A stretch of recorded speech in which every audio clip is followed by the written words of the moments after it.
Dažnai oficialioje kalboje painiojami arba vartojami sinonimiškai daiktavardžiai antspaudas ir spaudas.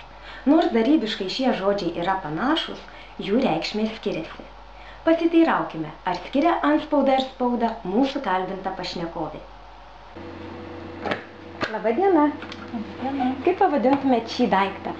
Antspaudu. O kaip pavadintumėt šitą daiktą? Šitą tai gal spaudu. O kuo jie skiriasi? Tai šitas atrodo visai. Ačiū Jums už pokalbį. Turėtume žinoti, kad šie daiktavardžiai yra teiktini, tačiau jų reikšmė skiriasi.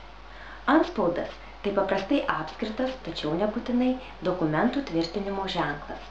Spaudas trikampė, keturkampė ar panašios formos ant dokumentų dedama žyma su specialiu įrašu – informacinis ženklas. Pavyzdžiui, įmonės antspaudas, tačiau datos ar asmens spaudas. Taigi, antspaudą ir spaudą iš tiesų reikėtų skirti ne tiek pagal formą, kiek pagal paskirtį. Dar reikėtų paminėti vieną panašios darybos daiktavardį atspaudas. Tai yra žymės įspaudimas. Šis daiktavardis turėtų būti vartojamas kalbant apie piršto atspaudus, nors vietoj pastarojo daiktavardžio labai dažnai girdime vartojant žodį antspaudas. Tad žinokime, policijos pareigūnams reikalingi ne piršto antspaudai, o piršto atspaudai.